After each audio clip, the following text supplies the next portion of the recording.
இன்னைக்கு கதை சொல்லட்டுமா? வறுமை என்பது சில நேரங்களில் நிழலை விட கொடூரமானது. நாம் எங்கு சென்றாலும் அது நம்மை துரத்தி கொண்டே இருக்கும். அப்படிப்பட்ட ஒரு சூழலில்தான் அமுதாவும் அவளது கணவன் செல்வமும் வாழ்ந்து வந்தார்கள். செல்வம் ஒரு சிறிய தனியார் நிறுவனத்தில் மிக குறைந்த கூலிக்கு இரவு பகலாக தன் உடலை வருத்தி வேலை பார்த்து வந்தான்.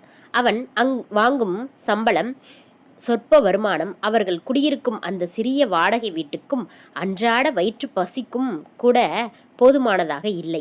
இதற்கிடையில் அமுதாவிற்கு ஒரு பச்சிலம் ஆண் குழந்தை பிறந்தது. அந்த குழந்தைக்கு நிலவன் என்று பெயரிட்டார்கள்.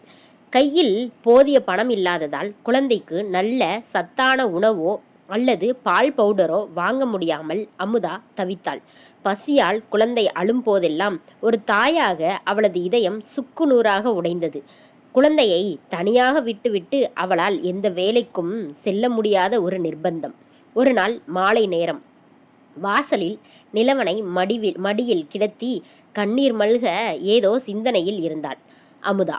அப்போது அவளது நிலைமையை பார்த்து பக்கத்து வீட்டு மலர் அங்கே வந்தாள். என்ன அமுதா, முகம் ஒரு மாதிரி இருக்கு, மறுபடியும் பணப்பிரச்சனையா என்று மெல்ல பேச்சு கொடுத்தாள். ஆமாக்கா, கையில் ஒரு பைசா கூட இல்லை. பாப்பாவுக்கு பால் பவுடர் வாங்க கூட காசு இல்லாமல் தவிக்கிறேன். செல்வங்கிட்டையும் கேட்க முடியல, அவரே ரொம்ப நெருக்கடியில இருக்காரு என்று அமுதா கதறினாள். மலர் அவளுக்கு மிக அருகில் வந்து அமர்ந்து, அமுதா, எனக்கு ஒரு விஷயம் தெரியும். நீ சரின்னு சொன்னா உன்னோட கஷ்டம் எல்லாம் ஒரே மாசத்துல காணாம போயிடும். ஆனா உன் வீட்டுக்காரர் சம்மதிப்பாரான்னு தெரியல என்றார். அமுதா நிமிர்ந்து பார்த்து, என்ன வேலைக்கா? என் பிள்ளையோட பசிய போக்க நான் எந்த வேலைக்கும் தயார் என்றாள். மலர் குரலை தாழ்த்தி, அது சாதாரண வேலை இல்லை அமுதா, ஒரு பெரிய இடத்து விஷயம். அங்கே ஒரு சின்ன குழந்தை இருக்கு. அந்த குழந்தைக்கு தாய்ப்பால் கொடுக்க ஒரு நல்ல தாய் வேணும்னு தேடிக்கிட்டு இருக்காங்க. அந்த முதலாளி ராஜசேகர் ரொம்ப வசதியானவர். நீ சம்மதிச்சா மாசம் 25,000 ரூபாய் தருவாரு. உன் குழந்தையையும் நீயே பார்த்துக்கலாம், அவங்க குழந்தையையும் பார்த்துக்கணும், அவ்வளவுதான் என்றாள்.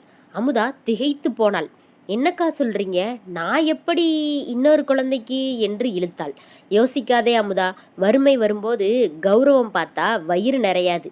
அந்த முதலாளி ரொம்ப நல்லவர். ஒரு வாட்டி நேர்ல போய் பேசி பார்ப்போம் வா என்று மலர் அவளை தூண்டினாள். மனத்தயக்கத்துடனேயே அமுதா அந்த பெரிய பங்களாவிற்குள் நுழைந்தாள். வாசலிலேயே அதன் பிரம்மாண்டம் அவளை மிரட்டியது. விலை உயர்ந்த கார்கள், பளிங்கு தரைகள் என அனைத்தும் அந்த வீட்டின் செல்வ செழிப்பை பறைசாற்றின. உள்ளே நுழைந்த அமுதாவிற்கு ஒரு நிமிடம் மூச்சு முட்டுவது போல் இருந்தது. வரவேற்பறையில் அந்த வீட்டின் எஜமானி கவிதா சோபாவில் கால் மேல் கால் போட்டுக்கொண்டு அமர்ந்திருந்தாள். அவள் முகத்தில் ஒரு விதமான அகங்காரமும் அலட்சியமும் தெரிந்தது. அங்கே ஒரு வேலைக்காரி அழுது கொண்டிருந்த குழந்தைக்கு பால் பாட்டிலை வாயில் திணிக்க முயன்று கொண்டிருந்தாள். ஆனால் அந்த பச்சிலம் குழந்தை எதற்கும் அடங்காமல் வீறிட்டு அழுது கொண்டிருந்தது. கவிதா அமுதாவை உச்சி முதல் உள்ளங்கால் வரை ஒரு அருவருப்போட பார்த்தாள். என்ன மலர், இவளைத்தான் கூட்டிட்டு வந்திருக்கியா என்று அலட்சியமாக கேட்டாள். பின்பு அமுதாவை பார்த்து, உன் முதலாளிக்கு பைத்தியம் பிடிச்சிருக்கான்னு தெரியல. இந்த காலத்துல எல்லாரும் டின்பால் கொடுத்து தான் குழந்தைய வளர்க்குறாங்க. ஆனா இவருக்கு மட்டும் ஏதோ பழங்காலத்து எண்ணம். என் உடம்பையும் அழகையும் கெடுத்துக்க முடியாதுன்னு நான் சொல்லிட்டேன். அதுதான் உன்ன மாதிரி ஒரு ஆளை தேடிக்கிட்டு இருக்காரு. எனக்கு ஷாப்பிங் போக நேரமாச்சு. உன் முதலாளி உள்ள ரூம்ல இருக்காரு, அவர்கிட்டயே பேசி சம்பளத்தை முடிவு பண்ணிக்கோ என்று கூறிவிட்டு தன் கைப்பையை எடுத்துக்கொண்டு விறுவிறுவென வெளியேறினாள். தன் சொந்த குழந்தையை பற்றி சிறிதும் கவலைப்படாமல் தன் அழகை பற்றி பேசும் ஒரு தாயை அமுதா அதுவரை பார்த்ததே இல்லை. பணம் இருந்தால் மட்டும் போதாது, பாசம் இருக்க வேண்டும் என்று அவளுக்குள் தோன்றியது. அப்போது அறையின் கதவு திறக்கப்பட்டு கம்பீரமான தோற்றத்துடன் ராஜசேகர் வெளியே வந்தார். அவர் கண்களில் தன் குழந்தையை பற்றிய கவலை அப்பட்டமாக தெரிந்தது. அமுதாவை பார்த்ததும் அவர் முகம் சற்று மலர்ந்தது. நீங்க தான் அமுதாவா? என் குழந்தைக்கு ஒரு தாயின் அன்பு தேவைப்படுது. உங்களால் அதை செய்ய முடியுமா? நீங்கள் கேட்குறத விட அதிகமாகவே பணம் தர நான் தயார் என்றார் உருக்கமாக. ஆனால் அமுதாவின் மெலிந்த தோற்றத்தையும் அவள் இடுப்பில் எலும்பும் தோலுமாக இருந்த நிலவனையும் பார்த்த ராஜசேகர், மலர், இவங்களையா கூட்டிட்டு வந்தீங்க? இவங்களே ரொம்ப பலவீனமா இருக்காங்க. இவங்களுக்கு முதல்ல சத்தான சாப்பாடு தேவைப்படுது. இவங்களால எப்படி என் குழந்தைய ஆரோக்கியமா வளர்க்க முடியும்?" என்று கேட்டார். அவர் கேட்டது நியாயமான கேள்விதான் என்றாலும் அந்த வார்த்தைகள் அமுதாவின் தன்மானத்தை சுட்டெரித்தன. ஒரு தாயின் தகுதியை அவளது உடல் எடையை வைத்து எடை போடுவதை கண்டு அவளுக்குள் ஒரு வேகம் பிறந்தது. "ஐயா, நீங்க சொல்றது சரிதான். எங்க கிட்ட வசதி இல்ல. அதனால நானும் என் குழந்தையும் மெலிஞ்சு போயிருக்கோம். ஆனா ஒரு விஷயம் புரிஞ்சுக்கோங்க. ஒரு குழந்தைக்கு தேவையான பாலை கொடுக்கறது வெறும் உடல் பலம் இல்ல. அது ஒரு தாயோட மனசு. கடவுள் ஒரு குழந்தைய பூமிக்கு அனுப்புறார்னா அதுக்கான உணவையும் சேர்த்தே படைக்கிறார். ஒரு தாயோட மார்புல சுரக்கிற பால் அவளோட ரத்தத்துல இருந்து வர்றதில்லைங்க. அது அவ தன் குழந்தை மேல வச்சிருக்கிற பாசத்துல இருந்து வர்றது. எனக்கு நல்ல சாப்பாடு கிடைக்கிறதோ இல்லையோ, என் பிள்ளைய பார்த்தா என் மார்புல பால் சுரக்கும். இதே பாசத்தை உங்க பிள்ளைக்கும் என்னால காட்ட முடியும்" என்றாள் தைரியமாக.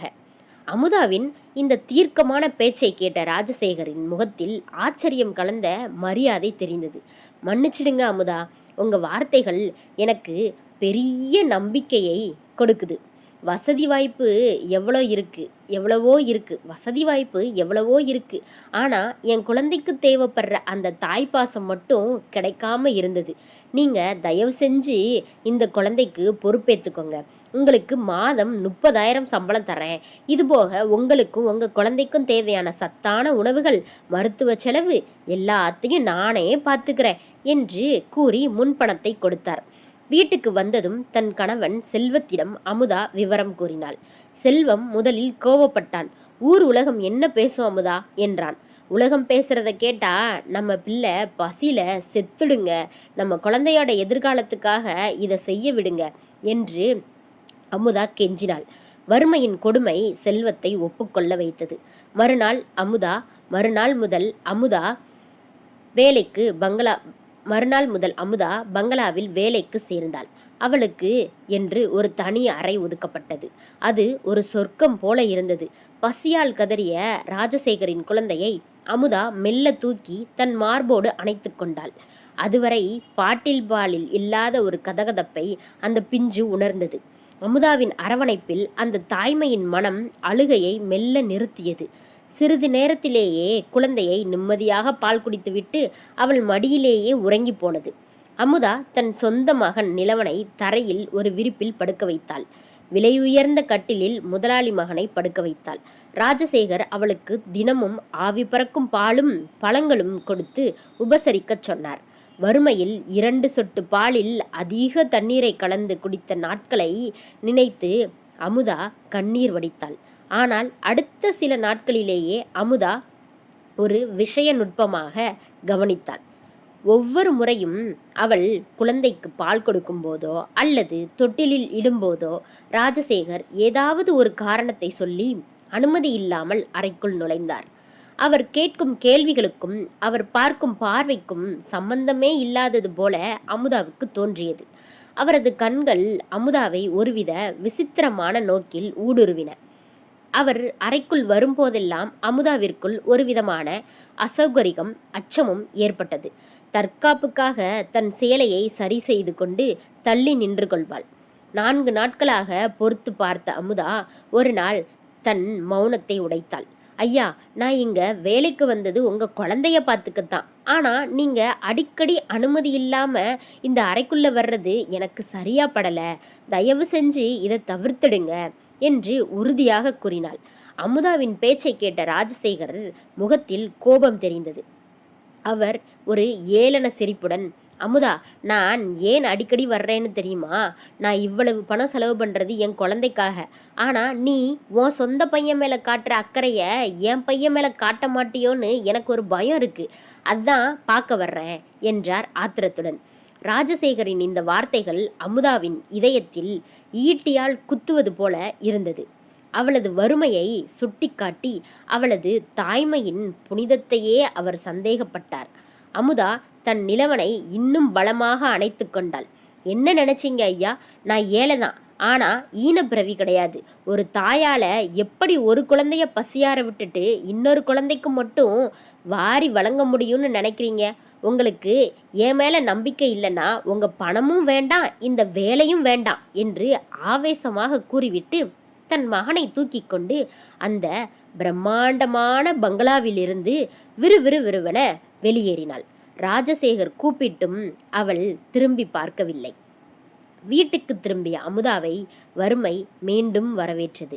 இருந்தாலும் தன்மானத்தோடு இருக்கிறோம் என்ற நிம்மதி அவளுக்குள் இருந்தது. ஆனால் அந்த இரவு அவளது வாழ்க்கையின் அஸ்திவாரத்தையே உலுக்கப் போகிறது என்று அவளுக்கு தெரிந்திருக்கவில்லை.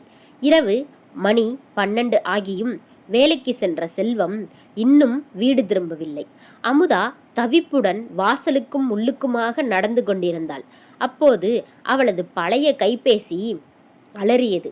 எதிர்முனையில் பேசிய நபர், செல்வத்திற்கு பெரிய விபத்து, சீக்கிரம் அரசு மருத்துவமனைக்கு வாருங்கள் என்றார். பதறி அடித்துக்கொண்டு அமுதா அரசு மருத்துவமனைக்கு ஓடினாள். ஆனா அங்கே அவளுக்காக காத்திருந்தது செல்வத்தின் சடலம் மட்டுமே. இரத்த வெள்ளத்தில் கிடந்த தன் கணவனின் முகத்தை பார்த்ததும் அமுதா அங்கேயே மயங்கி விழுந்தாள். யாரை நம்பி இந்த துணிச்சலோடு வேலையை விட்டு வந்தேனோ அவரே என்னை விட்டு போய்விட்டாரே என்று அவள் நெஞ்சு வெடிக்க அழுதாள். மறுநாள் இறுதி சடங்குகள் முடிந்தன. இளவயதில் கணவனை இழந்து கையில் காசில்லாமல் பச்சிலம் குழந்தையுடன் தவிக்கும் அமுதாவை பார்த்து அக்கம் பக்கத்தினர் பரிதாபப்பட்டனர்.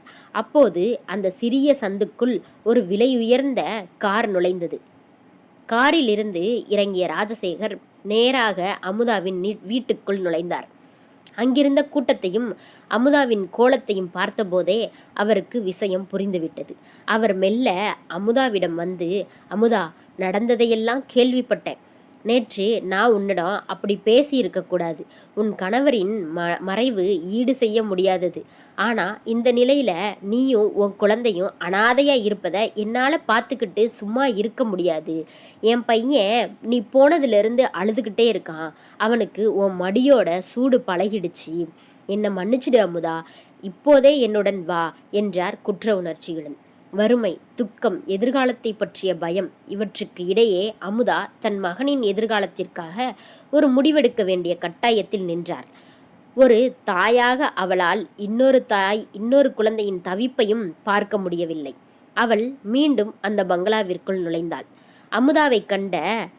அமுதாவை கண்ட மாத்திரத்தில் ராஜசேகரின் குழந்தை அழுகையை நிறுத்தி அவளது கழுத்தை கட்டிக்கொண்டு சிரித்தது. நாட்கள் செல்ல செல்ல ராஜசேகரின் நடத்தையில் பெரிய மாற்றம் தெரிந்தது. ஆரம்பத்தில் இருந்த அந்த அதிகாரமோ சந்தேகமோ இப்போது அவரிடம் இல்லை. தன் மகனுக்கு எதையெல்லாம் வாங்குகிறாரோ அதையெல்லாம் அமுதாவின் மகன் நிலவனுக்கும் வாங்கி தந்தார். 2 குழந்தைகளையும் அவர் பாரபட்சம் பார்க்காமல் கவனித்து கொண்டார். இதற்கிடையில் பொறுப்பற்ற மனைவியான கவிதா தன் ஆடம்பர வாழ்க்கையிலேயே மூழ்கி இருந்ததால் ராஜசேகர் அவளுக்கு விவாகரத்து நோட்டீஸ் அனுப்பினார். அவளது சொத்துக்கள் மற்றும் வங்கி கணக்குகளை முடக்கினார். ஆடம்பரமே வாழ்க்கை என்று இருந்த கவிதா ஒரு நொடியில் அனைத்தையும் இழந்து தெருவிற்கு வந்தாள். ஒரு நாள் இரவு ராஜசேகர் அமுதாவிடம் தன் மனதை திறந்தார். அமுதா, கவிதாவிடம் இல்லாத தாய்மை உன்னிடம் இருக்கிறது. என் மகனும் உன்னைய தாயா ஏத்திக்கிட்டான். உனக்கும் இப்போ யாரும் இல்லை. நீ என் குழந்தைக்கு நிரந்தர தாயாகவும் எனக்கு மனைவியாகவும் இருக்க சம்மதிப்பியா? உன் மகனுக்கு ஒரு தந்தையின் அந்தஸ்தும் நிழலும் இங்கு கிடைக்கும். இங்கு கிடைக்கும் என்றார். தன் கணவனின் நினைவுகள் ஒருபுறம் இருந்தாலும் தன் மகனின் எதிர்காலத்திற்காகவும் தன்னை தாயாகவே நினைக்கும் அந்த பிஞ்சு குழந்தைக்காகவும் அமுதா சம்மதித்தாள். இருவரின் திருமணமும் மிக எளிமையாக நடந்தது. ராஜசேகரின் மகனுக்கு ஒரு தாயின் பாசமும் அமுதாவின் மகனுக்கு ஒரு தந்தையின் அரவணைப்பும் கிடைத்தன. வறுமையின் பிடியில் இருந்து மீண்டு அன்பின் நிழலில் அமுதாவின் புதிய வாழ்க்கை இனிதே தொடங்கியது. நண்பர்களே, இந்த துயரமான கதையிலிருந்து நாம் தெரிஞ்சுக்கொள்கிறது என்னன்னா, பணம் இருந்தால் மட்டும் ஒரு குழந்தைக்கு தேவையான பாசத்தை கொடுத்துட முடியாது. வறுமை தற்காலிகமானது தான். ஆனால் ஒரு தாயின் தூய்மையான அன்பும் தன்மானமும் என்றென்றும் அழியாதது. இந்த தியாக கதை உங்களுக்கு பிடிச்சிருந்தா மறக்காமல் லைக் பண்ணுங்கள், ஷேர் பண்ணுங்கள், உங்களோட கருத்துக்களை கமெண்ட் பண்ணுங்கள். மேலும் இது போன்ற கதைகளை கேட்க நம்ம சேனலை சப்ஸ்கிரைப் பண்ண மறந்துடாதீங்க. பாய். மறந்துடாம நம்ம சேனலை சப்ஸ்கிரைப் பண்ணுங்க. பாய்.